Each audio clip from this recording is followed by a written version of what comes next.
الله من الشيطان الرجيم. بسم الله الرحمن الرحيم.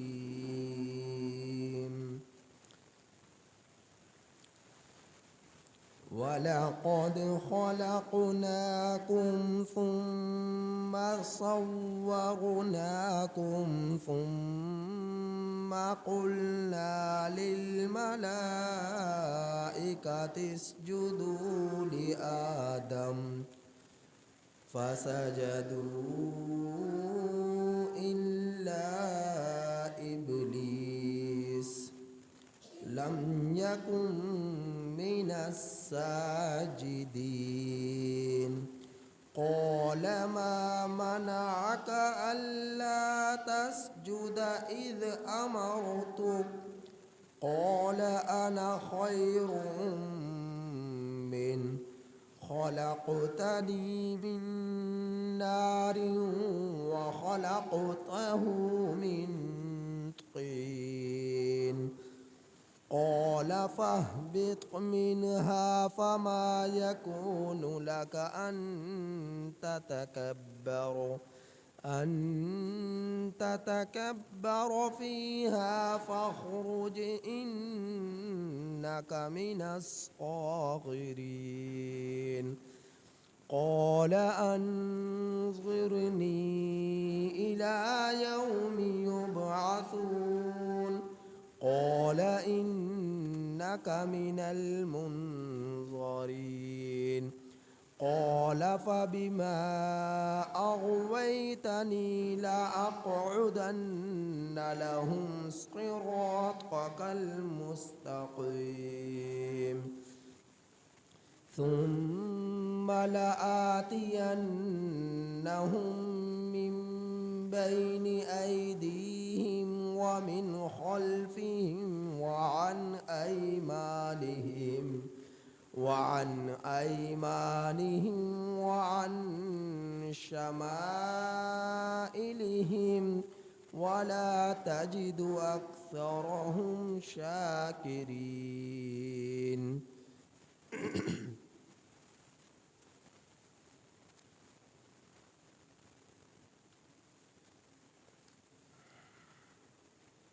یہ سورۃ الاعراف کی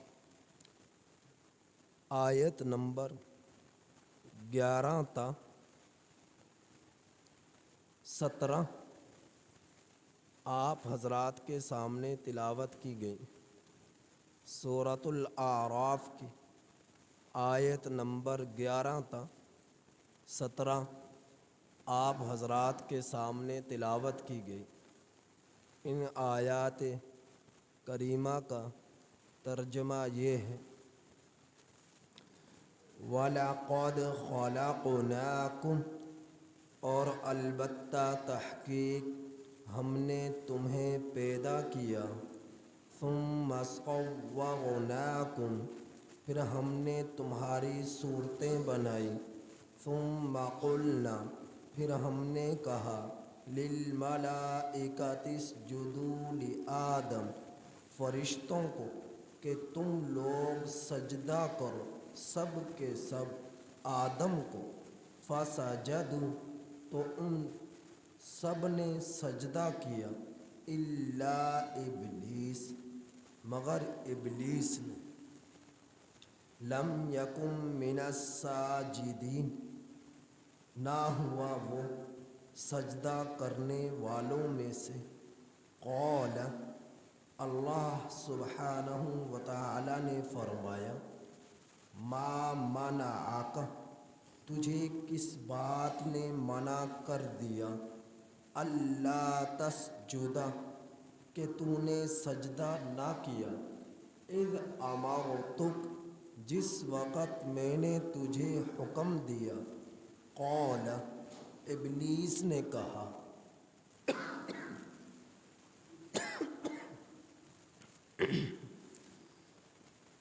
شیطان نے کہا، ابلیس نے کہا، انا خیر من، میں اس سے بہتر ہوں. خلقتنی، تو نے مجھے پیدا کیا من نار آگ سے، وخلقتہ اور تو نے اسے پیدا کیا من طین مٹی سے۔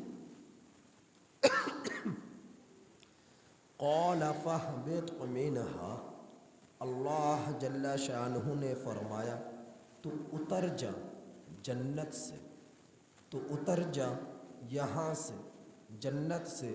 فما یکون لک، سو نہیں ہے تیرے لیے یہ بات یہ کہ ان تتکبر فیہا، کہ تو تکبر کرے اس میں جنت میں۔ فخرج، سو نکل جا تو، انک من الصاغرین، بے شک تو ذلیلوں میں سے ہے۔ قال، ابلیس نے کہا، انظرنی، تو مجھے مہلت دے دے، الی یوم یبعثون، اس دن تک کہ جس دن سب لوگوں کو اٹھایا جائے گا۔ قال، اللہ جل شانہ نے فرمایا، انک من المنظرین، بے شک تو مہلت دیے ہوئوں میں سے ہے۔ ابلیس نے کہا، قال فبما اغویتنی، بسبب اس کے کہ تو نے مجھے گمراہ کیا، لأقعدن لہم، البتہ میں ضرور بیٹھوں گا ان لوگوں کے لیے، صراطک المستقیم، تیرے سیدھے راستے پر۔ ثم لآتینہم، پھر البتہ میں ان لوگوں کے پاس ضرور ضرور آؤں گا، من بین ایدیہم، ان کے آگے سے، ان کے سامنے سے، ومن خلفہم، اور ان کے پیچھے سے، وعن ایمانہم، اور ان کے دائیں سے، وعن شمائلہم، اور ان کے بائیں سے، ولا تجد اکثرہم شاکرین، اور تو نہ پائے گا ان میں سے اکثر لوگوں کو شکر گزار۔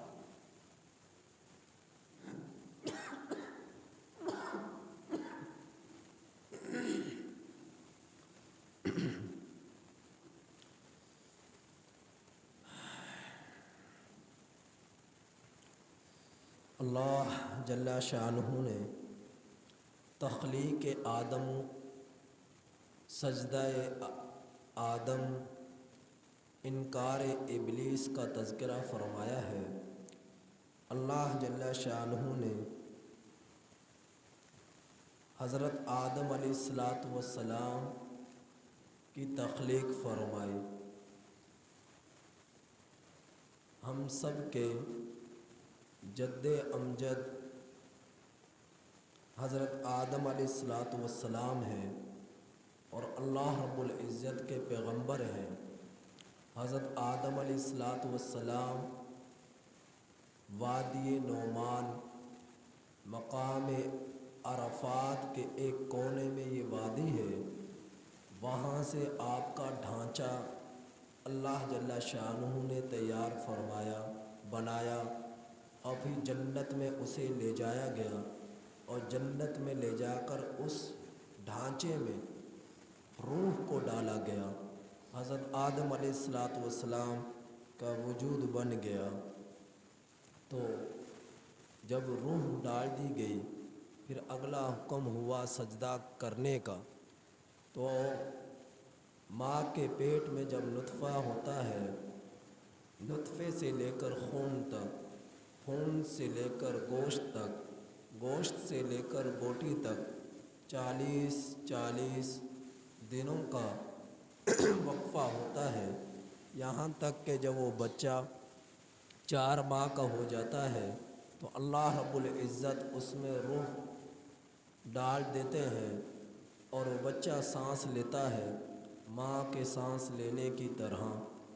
تو جب وہ بوٹی بنتا ہے، اس وقت فیصلہ ہو چکا ہوتا ہے کہ اس کو لڑکے کی شکل دینی ہے یا لڑکی کی شکل دینی ہے، تو ماں کے رحم کے اندر ہی یہ فیصلہ ہو جاتا ہے۔ پھر جو اللہ کو منظور ہوتا ہے وہ بن جاتا ہے۔ اگر لڑکا ہوتا ہے تو لڑکے کی پیدائش، اگر لڑکی کا حکم ہوتا ہے تو لڑکی کی پیدائش، تو یہ اللہ رب العزت کے فیصلے ہیں، اور اللہ کے فیصلے اور حکم کے بغیر کچھ بھی نہیں ہو سکتا۔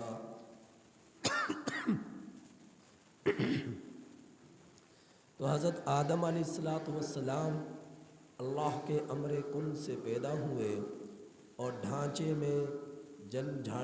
کو جنت میں لے جا کر اس میں روح کو ڈالا گیا، اور جب روح اس میں پھونک دی گئی اور وہ ایک زندہ انسان بن گئے، تو حضرت آدم علیہ السلام کی تخلیق ہو گئی۔ تو اللہ تعالیٰ فرما رہے ہیں کہ ہم نے تمہیں پیدا کیا، ثم صورناکم، پھر ہم نے تمہاری صورتیں بنائی، کسی کو لڑکا بنا دیا، کسی کی لڑکی بنا دی، کسی کو حسین بنا دیا، کسی کو بدنما بنا دیا، کسی کو کالا بنایا، کسی کو سفید بنایا، کسی کے قد و قامت کو وسعت دی، کسی کے قد و قامت کو اعتبار سے چھوٹا بنایا، کسی کو جو ہے ہر بناوٹ میں اعتدال رکھا، کسی کو کوئی نقص پیدا کر دیا۔ تو اللہ رب العزت نے کسی کو جو ہے بینا پیدا کیا، کسی کو اندھا پیدا کیا، کسی کو معذور بنایا، کسی کو صحیح سلامت تندرست بنایا۔ تو یہ سب اللہ کے فیصلے ہیں۔ تو تخلیق آدم کے بعد صورتیں بنائی، پیدائش تخلیق آدم کے بعد ان کو صورتیں دی۔ پھر اللہ نے فرمایا ثم قلنا، جب آدم علیہ السلام پیدا ہو گئے، چونکہ آدم علیہ السلام انسانوں میں سب سے پہلے انسان ہے، تو آدم علیہ السلام کی ہم سب اولاد ہیں۔ حضرت آدم علیہ السلام پیدا ہوئے تو آپ کی بائیں پسلی سے اللہ رب العزت نے حضرت اماں حوا علیہ السلام کو وجود عطا فرمایا، تو ان کا پھر رشتہ زوجیت قائم ہوا، اور یہ جنت کے اندر رہنے لگے۔ جب حضرت آدم علیہ السلام کی پیدائش ہوئی تو اللہ رب العزت نے تمام فرشتوں سے کہا، کیا کہا؟ ثم قلنا، پھر ہم نے کہا للملائکۃ اسجدوا لآدم، فرشتوں کو اسجدوا، تم سب کے سب سجدہ کرو، لآدم، آدم علیہ السلام کو۔ تو اس سے آگے میں بعد میں تفصیل بیان کروں گا۔ ایک ہوتا ہے سجدہ تعظیمی، ایک ہوتا ہے سجدہ عبادت۔ حضرت آدم علیہ السلام سے لے کر حضرت عیسیٰ علیہ السلام کے زمانے تک سجدہ تعظیمی کی اجازت تھی۔ اس شریعت کے اندر یعنی شریعت محمدیہ علیہ السلام میں سجدہ تعظیمی کی بھی اجازت ختم کر دی گئی کہ اس شریعت میں سجدہ تعظیمی جائز نہیں۔ اب کیفیت سجدہ تعظیمی کی اور سجدہ عبادت کی دونوں کی ایک جیسی ہے کہ سجدہ اسے کہا جاتا ہے کہ پیشانی اور ناک زمین پر رکھ دی جائے، تو یہ سجدہ ہے۔ تو دونوں یہ سجدہ تعظیمی کی اجازت حضرت آدم علیہ السلام سے لے کر حضرت عیسیٰ علیہ السلام کے زمانے تک اس کی اجازت رہی ہے، لیکن اس شریعت میں اس کی اجازت منسوخ ہو گئی، اس کی اجازت منسوخ ہو گئی۔ نبی کریم صلی اللہ علیہ وسلم کے ایک جلیل القدر صحابی ہیں جن کا نام قیس بن سعد رضی اللہ تعالی عنہ ہے۔ یہ عراق کے شہر میں گئے، اور عراق کے شہر میں ایک علاقہ ہے حیرا، تو وہاں پر بین الاقوامی منڈی لگا کرتی تھی، دنیا بھر سے لوگ آیا کرتے تھے، خرید و فروخت کیا کرتے تھے، سامان خریدنا، سامان بیچنا، کئی دنوں تک اسی طرح ان کے لین دین کے تجارت کے معاملات چلا کرتے تھے۔ تو اس جگہ پر اہل نصارہ کی بہت کثرت تھی۔ حضرت قیس بن سعد رضی اللہ تعالیٰ عنہ جب وہاں پہنچے تو دیکھا کہ اس منڈی میں اب ظاہر ہے لوگوں میں ہر طرح کے لوگ ہوتے ہیں، ان لوگوں کے پادری بھی تھے، علماء تھے، وہ سب کے سب۔ تو حضرت قیس رضی اللہ تعالی عنہ نے دیکھا کہ وہاں کے لوگ ان پادریوں کو، ان علماء کو سجدہ کر رہے ہیں، سجدہ تعظیمی کر رہے ہیں۔ تو جس وقت حضرت قیس بن سعد رضی اللہ تعالی عنہ واپس تشریف لائے تو نبی کریم صلی اللہ علیہ وسلم سے فرمایا، اے اللہ کے رسول صلی اللہ علیہ وسلم، آپ کے تو اللہ رب العزت کے جو ہے پیغمبر ہیں، رسول ہیں، اور آپ کے احسانات ہم پر بہت زیادہ ہیں۔ ہمارا دل یہ چاہتا ہے کہ وہاں کے لوگ اپنے علماء اور پادریوں کو سجدہ تعظیمی کرتے ہیں، تو ہمارا بھی دل چاہتا ہے کہ ہم آپ کو سجدہ کریں۔ تو نبی کریم صلی اللہ علیہ وسلم نے ارشاد فرمایا کہ میری امت کے لیے سجدے تعظیم کی اجازت منسوخ کر دی گئی، کسی کے لیے سجدہ جائز نہیں ہے۔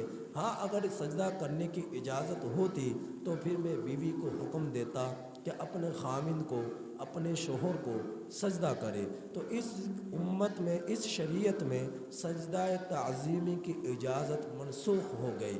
تو اللہ رب العزت نے حضرت آدم علیہ السلام کے لیے تمام فرشتوں کو سجدہ تعظیمی کی اجازت دی، حکم دیا کہ تعظیمی سجدہ کرو۔ سجدہ عبادت یہ تو کسی بھی صورت میں جائز نہ رہا، حضرت آدم علیہ السلام کے زمانے سے لے کر حضرت عیسیٰ علیہ السلام کے زمانے تک اور آپ صلی اللہ علیہ وسلم کے زمانے تک اور قیامت تک سجدہ عبادت تو کسی بھی صورت میں کسی کے لیے بھی جائز نہیں ہے سوائے اللہ سبحانہ و تعالیٰ کے، سوائے اللہ جل شانہ کے۔ تو سجدہ تعظیم کی اجازت تھی، وہ بھی منسوخ ہو گئی اس شریعت میں۔ تو اللہ رب العزت نے تمام فرشتوں کو حکم دیا کہ آدم علیہ السلام کو سجدہ تعظیمی کرو۔ جب اللہ کا حکم ہوا تو اللہ رب العزت فرما رہے ہیں فَسَجَدُوا، تمام کے تمام فرشتے سجدے میں گر گئے، تمام کے تمام فرشتے سجدے میں گر گئے، الا ابلیس، سوائے ابلیس کے۔ ابلیس نے سجدہ کرنے سے انکار کر دیا۔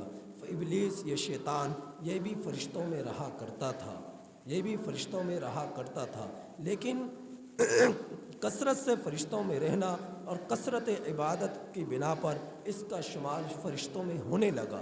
یہ فرشتہ نہ تھا، یہ آگ سے، نار سے پیدا کیا ہوا تھا، جنات کی نسل سے تھا۔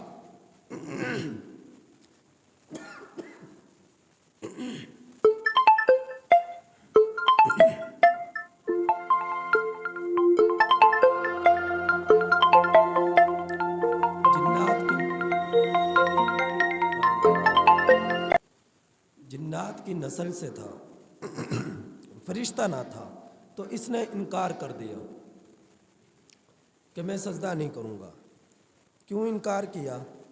لم یکم من الساجدین، تو یہ ابلیس سجدہ کرنے والوں میں سے نہ ہوا۔ قال، اللہ رب العزت نے فرمایا ما منعک، تجھے کس بات نے منع کر دیا؟ اللہ تسجد، یہ کہ تو سجدہ نہ کرے، کہ تو نے سجدہ نہ کیا، تجھے کس بات نے روکا ہے، کس بات نے منع کیا ہے؟ اذ امرتک، جب میں نے تجھے حکم دیا، یعنی اللہ رب العزت حکم دے رہے ہیں کہ میں تجھے حکم دے رہا ہوں کہ سجدہ کر، تو پھر تجھے کس بات نے منع کر دیا کہ تو سجدہ نہ کرے، کہ تو سجدہ نہ کرے، کس بات نے تجھے منع کر دیا؟ تو ابلیس نے آگے سے دلیل دی۔ کیا دلیل دی؟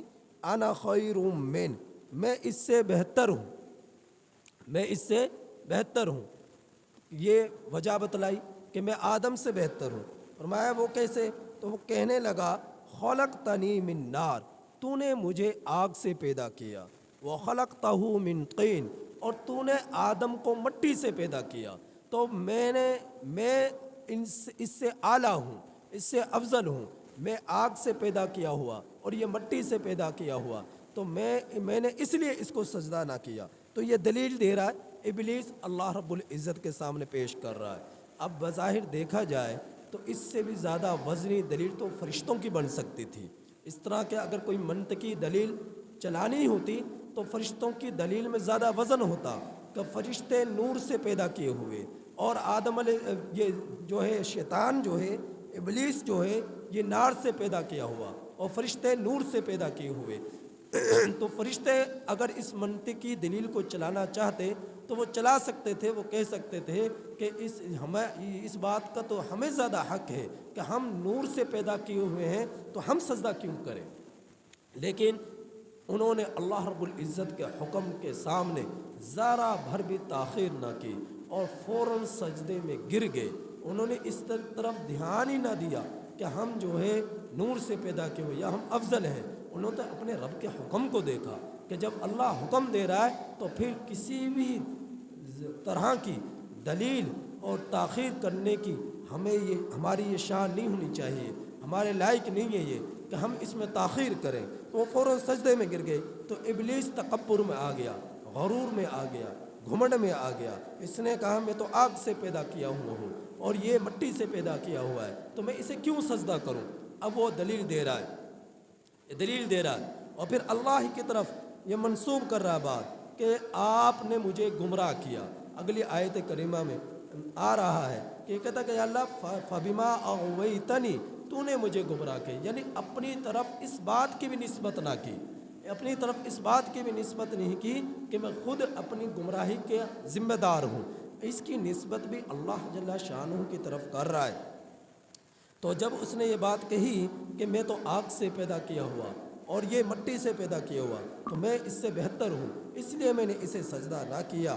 قال فاہبط, تو میرے رب نے فرمایا تو اتر جا, منہا, جنت سے, فما یکون لکا, نہیں ہے تیرے لائق یہ بات کہ انت تکبر فیہا, کہ تو تکبر کرے جنت میں رہ کر. یہ تو متواضعین کی جگہ ہے, متکبرین کا یہ ٹھکانہ نہیں ہے. یہ تو عاجزی کرنے والوں کی جگہ ہے, تکبر کرنے والوں کی جگہ نہیں ہے. کہ تیرے لیے یہ لائق نہیں, مناسب نہیں, جائز نہیں یہ کہ تو تکبر کرے جنت میں رہ کر. فخرج, تو نکل جا, انک من الصاغرین, تو ذلیل لوگوں میں سے ہے. قال انظرنی, اب ابلیس نے کہا انظرنی, تو مجھے مہلت دے, الی یوم یبعثون, اس دن تک کہ جس دن سب کے سب لوگ اٹھائے جائیں گے. نفقہ اولا پھونکا جائے گا, حضرت اسرافیل علیہ السلام سور پھونکیں گے, تمام کے تمام لوگ مر جائیں گے. یہ دنیا کا نظام ختم ہو جائے گا, دھرم بھرم ہو جائے گا. پھر 40 سال کا وقفہ ہوگا. 40 سال کے بعد دوبارہ حضرت اسرافیل علیہ السلام سور پھونکیں گے. تو پھر حضرت آدم علیہ السلام سے لے کر قیامت تک آنے والے لوگوں میں جتنے بھی انسان آئے, جتنے بھی جنات تھے,